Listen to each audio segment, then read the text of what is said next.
近年マリファナの合法化運動やセンセーショナルな報道で注目を浴びる大麻。今回は日本の大麻農家にその実態を直撃しました。戦前までは世界最先端、ものすごく身近なもんやったってこと。みんなお正月になったら神社の前で手合わすわけでしょ。でもそれが朝やって知らないことすらも問題だと思いません？そうですよね。非常に危機的な状況で。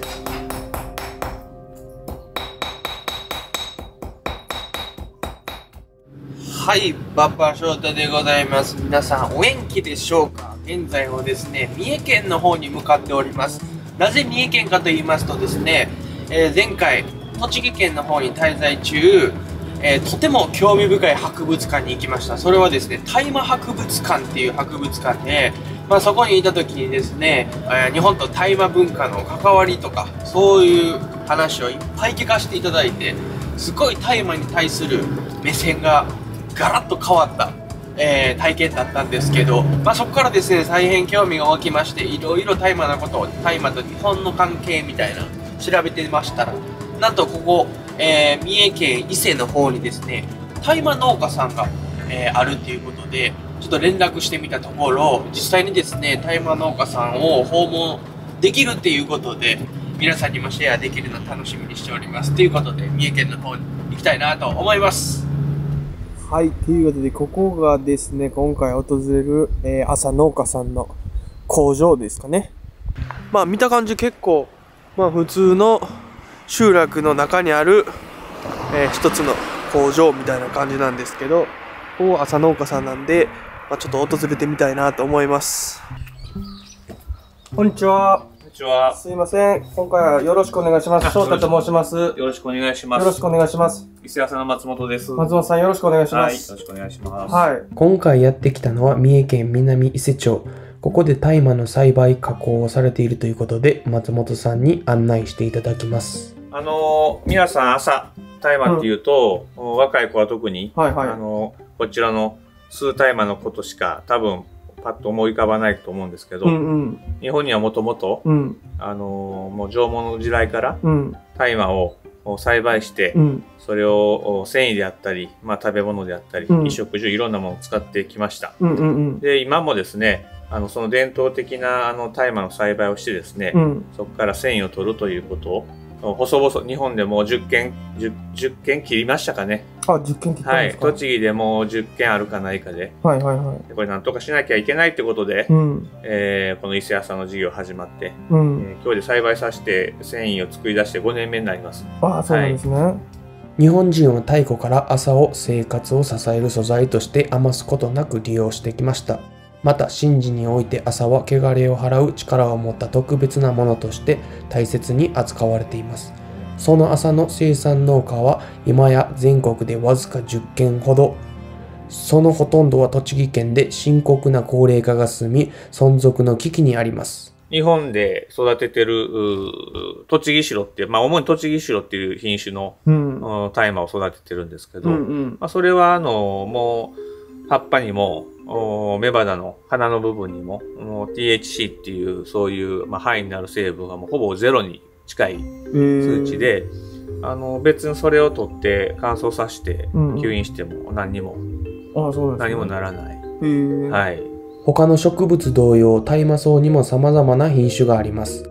現在国内で主に栽培されている改良品種の栃木白には薬理成分がほとんど含まれておらず、薬物乱用につながる恐れはありません。にもかかわらず、薬理成分のない大麻に対しても規制は厳しく、栽培が容易にできるわけではありませんでした。だから、栃木とかでは、柵もカメラもなく、大根や米や普通の野菜と同じように、何ら普通に何も育ててますんで。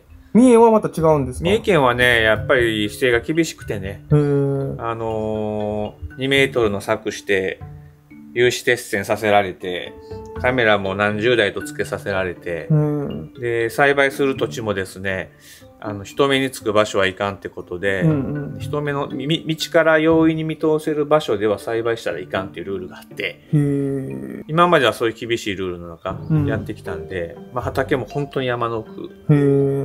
もう、本当の山の奥です。そうですか。はい。マリファナにならない大麻を、なんでそんなところで不便な山奥で育てやないかんねやと。そんな悪いことしとるわけじゃないのに、こんなこそこそとね、育てやないかんのかということで、ずっと県の方には普通の場所でやらせてくれと、柵とかカメラっていらんやろと、いうことをもうずっと言い続けてきて、ようやく来年から栃木と同じように、柵がなくてもカメラいっぱいつけなくても、普通の場所でルール変えていただいたんで。なるほど。県によって違うんですね。県に栽培免許は大麻取締法っていうのは国の免許なんですけど、栽培免許は各都道府県が出してるもんで、そうです、まさに都道府県によって、絶対作らせないっていうぐらいの県もあれば、基本的に全国そうだったんですよ、今まで。もう基本的に栃木県以外は、もう絶対作らせないぐらいのルールだったんですけど、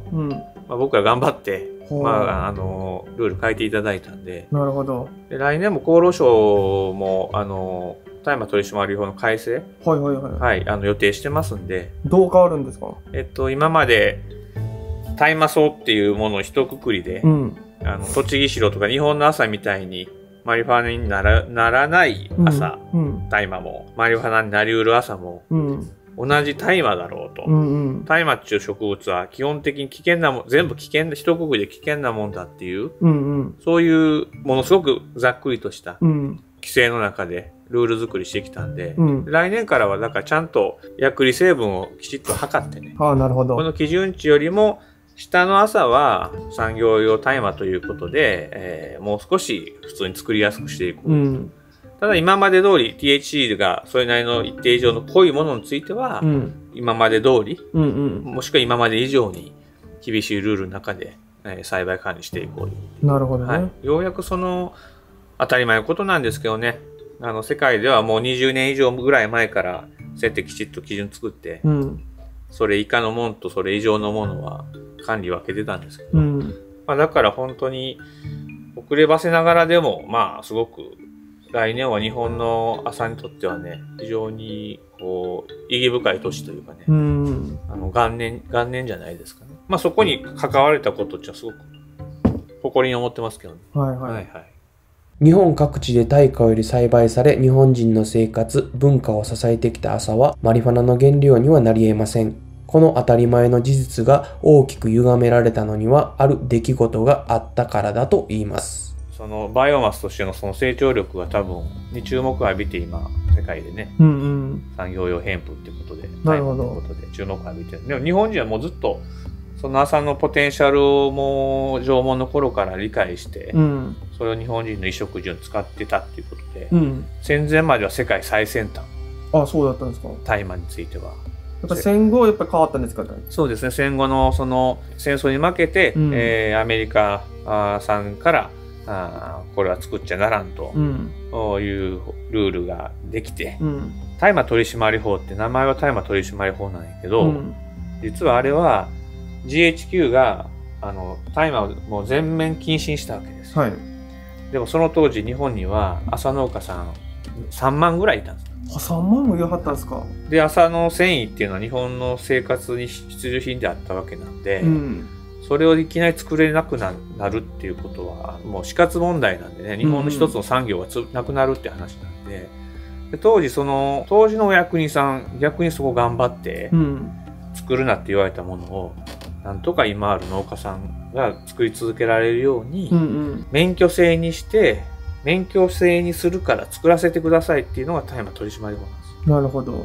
当時日本の大麻農家を守るために制定された大麻取締法、また日本人の大麻に対する間違った認識が生まれているのも事実です。だから今では大麻取締法っていうのはいわゆるマリファナを取り締まる法律みたいに思われとるんやけど、大麻取締法ができた時は全く逆で、今ある朝農家さんがちゃんと作り続けれるように免許制にしますから、アメリカ産ちょっと作らせてくださいっていうのが大麻取締法。そうだったんですね。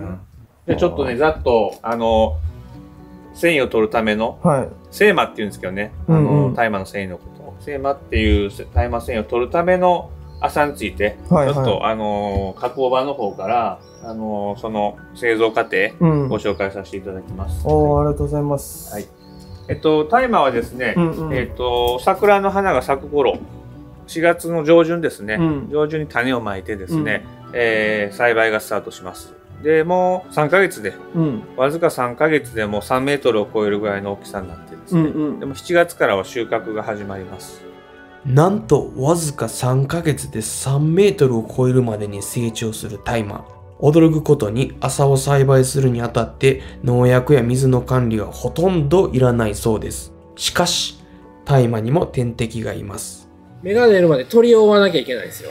鳥が食いに来るんでね。鳥の餌って麻の実売ってるんですよ、普通に。ああ、そうですよね。なんで鳥が敵なんですよ。で、鳥が食べに来るんでね、種をまいて芽が出るまでは、僕はずーっともう日の入りから日の出までずーっと畑で鳥を追ってるんですよ。大変やね。大変ですよ。ほっといたらでもね、食べられるから。食べられるっつうかもう尋常じゃない量の鳥が100羽200羽どころじゃない鳥が来ますから、襲ってくるやんね。襲ってきます。で、繊維を取るための麻の栽培方法としては、特徴的なのはですね、これ見ての通り、繊維を取るために我々が麻農家が欲しいのは茎なんですよ。なるほど。これ基本的なことなんだけど、皆さん結構分かってらっしゃらないこと多いんやけど、葉っぱはもう全くいらないんですよね。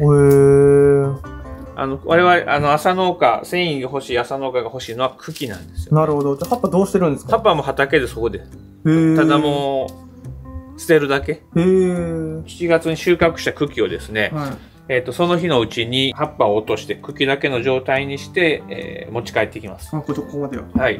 で、これはまだその持ち帰ったものじゃなくて、これをまず茹でるんですね。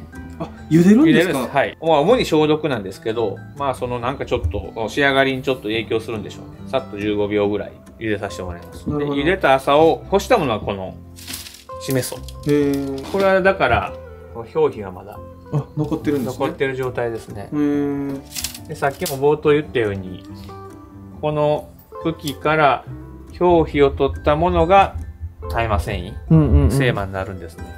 で、こっちに積んであるのは、その奥に積んであるちょっと白っぽいのは、おがらというものなんですけど、これはもう、このしめそを今度、また後で説明しますけど、発酵させて皮を剥いだものがおがらになります。なるほど。はい。で、おがらはおがらでね、例えば、今で有名なところで言うと、白川郷の、世界遺産の白川郷の合掌造りですね。合掌造りのかやぶき屋根の下のベースの方にこのおがら使われてたり、あとはこれを炭にした麻炭、おがらを炭にした麻炭っていうのは夏の風物詩の日本の花火の火薬の原料になったりとか。そうなんですね。はい。あとはですね、お盆の前とかになるとナスとかキュウリにこう足つけて動物みたいなにするのってわかりますよ。なんとなくなんか昔割り箸でやってるのかな、それまっちゃうんやね。そう、あれ僕も割り箸だと思ってた。あれ割り箸じゃないんですよ。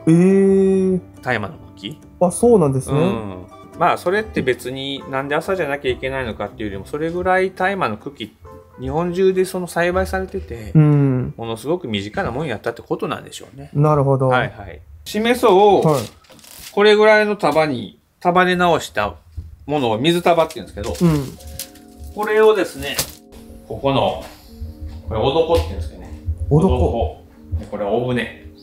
さっき見てもらった水束をここにつけて、で、ここに水束をつけたものをここのおどこにどんどん積んでいくんですね。発酵液に浸し1回転させる作業を床回し、発酵を促す作業を床伏せと言います。厳密な温度管理の下で発酵作業は朝につきっきりでの作業となるそうです。ただつけたものを3日放置するわけじゃなくて、お床にある麻をですね、朝湯をまたここにつけて、触ってコンディションを確認して、でまたここに戻して、でその作業で茎と表皮が発酵によって緩んできますので、そのタイミングを確認しながら、この朝はもうすぐ今日の何時にこれを剥ぐぞみたいな。なんかそういうのはやっぱりもうなんていうんですかね、職人のなんですかね、肌でしかわからない感じですか。だから麻の加工は本当に麻農家って言うんやけど、伝統的な麻農家さんっていうのは基本的に麻を栽培する人でもあって、かつここの格好の職人、伝統工芸者みたいな、そこが一緒になってる世界。なるほど。だから後継者いなくなるんやろうね。難しいからね。ここ伊勢の地で大麻農家を営む谷川原健さん。谷川原さんは栃木県で2年間に及ぶ修行を得て、現在ご夫婦で大麻の栽培から加工までをされています。大麻農家さんのこのやっぱ生産者が減ってきてるって聞いたんですけど、それやっぱどういった理由からそういう生産者って減ってきてるんですか？それはまあ一つ、免許が下りないっていうのがまず一つにあると思いますし、こういう加工作業するも免許必要なんですか？加工作業っていうか栽培ですね。栽培に、なるほど。で、加工作業の方は、技術がいることなんで、勉強しなきゃいけないですね。僕も2年間、栃木県の方で修行してますけど、2年じゃ足りないんじゃないかって思うぐらいの修行はしないといけないと思いますし、そうなんですか。あとは作業が、収穫は真夏なんですよね。なんで、すごい作業ってハードなんですよ。でほとんど手仕事ですし、で、なかなか続かないっていうのも一つ原因にはあるのかなとは思います。そうですか。最初はこれを1本剥ぐのに1時間以上かかりますよ。1本剥ぐのに1時間、初めは。ただね、今発酵ってあったかいと進んでくるんでね。で、速さとスピードと正確さ、この3つ備えてないと、この仕事はできないんですよ。なるほど。まだちょっとこの剥いだ表皮、剥いだ表皮を剥ぎそって言うんですけど、この剥ぎそにはまだいろんな余分な部分が、繊維じゃない部分が残っているんで、ここ検査の奥さんがそれをさらに注ぎ落とす感じですね。麻引き。麻剥ぎをした繊維から不純物を取り除く作業は谷川原さんの奥さんの担当です。この麻引きを終えた大麻繊維を室内で乾燥させ、出来上がった繊維が精麻と呼ばれるようになります。ここの加工工場では、ここまでの作業なんですか？そうです、そうです。我々麻農家がやるのは、この精麻っていう大麻の繊維、を作るところまでが我々麻農家の仕事で。なるほど。これを裂いて、糸にする、産むっていうんですけど、それはまた別の職人さんの、そうなんですね。世界ですね。これらすべての工程を経て生み出される精麻。どの工程にも妥協一つ許されません。そこには長い経験と高い加工技術、それに加えて忍耐力も必要とされます。どうしてこの麻の仕事に携わろうと思ったんですか？いろいろあるんですけど、僕祖父がまず神主やったっていうのがまず一つと、子供が3人いるんですけど、3人目が生まれた時に、あんまりで前にやってた仕事が収入的にこのままやっていけるのかなっていうところで、うち共同経営の松本っていうのがいるんですけど、その人はもともと友人で、で彼が栃木へ麻農家にならへんかっつって、研修へ行ってくれへんかっていう話をもらって、その話を考え抜いて受けたんですけど、それが一つですかね、大きな原因のですかね。どういう時が一番嬉しいですか、やってて？でも僕は個人的には仕上がった時よりもあそこで皮剥いでる時が一番いいかもしれないです。皮剥いでる時が一番なんかやったなって感じしますけどね。そうなんですか。しますね。なんかね、そうですね。いろんなことを分かってくるんですよ、剥いでると。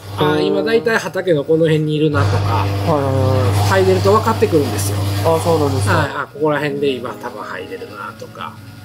そうですね。それが発酵がうまいこと言ってるとやっぱりよっしゃーって感じになりますし、なんか皮剥いでるとき一番いいかもしれないですね。皮剥いでるときがいいかもしれないです。なるほど。何千年とつなぎ磨かれてきた精麻生産技術、日本の麻文化。技術の継承も麻農家たちにとっては大きな課題の一つです。麻文化を今後に継承したいとかそういう思いはありますか？もちろんそれはありますよ。当然この文化を残していかないと、神社祭祀成り立たないんでね。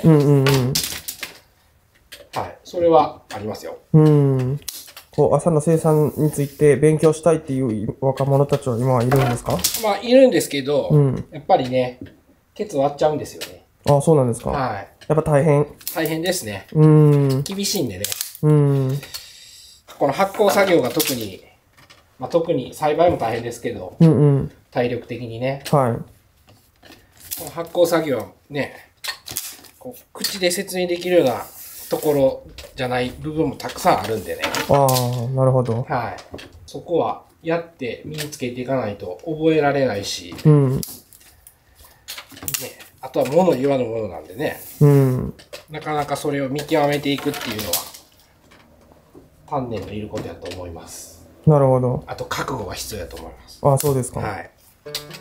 ちなみに、伊勢朝の見てる方もしね、本気でこれやりたいっていう方あったらね、来年から研修生として受け入れたいと思ってるんで、応募してください。ぜひ、じゃあ僕の YouTube の動画の概要欄に。そうですね。はい。ただ、簡単なもんじゃないけど、なるほど。日本の伝統守ってるっていうすごいそういうやりがい。で、あと、やりがいだけじゃなくてね、これからきちっと胸張れるような収入にいつかするんやという気持ちでやってますけど、なかなか厳しいですけどね。はい。今じゃあ10件あるうちにお年寄りの方が多いが事実ですか？もう8割、10件のうち8割方70以上じゃないかな。ああ、そうなんですか。その方たちがあと5年したらもうほぼ全部いなくなると考えたら、日本でそれやってるのって全国で数件になるわけです。もう2件とかそんなぐらいね。だからそれを我こそはそこ守っていくんやという気持ちがある子、せめて最低限入り口はこれずっとこれ仕事としてやっていくんやっていう気持ちの子やったらね、受け入れていきたいと思ってますので。なるほど。戦後 GHQ の意向により施行された法令、化学繊維との競合などにより、麻の栽培、精麻加工技術は今まさに途絶えようとしているのです。今も実は私たちの日本人の身近なところにある麻文化、世間の誤解と戦いながらも麻と向き合い、継承活動を続ける農家がここ、三重県にあります。はい、ということで皆さん、今回はですね、とてつもなく貴重な話を聞かさせていただきました。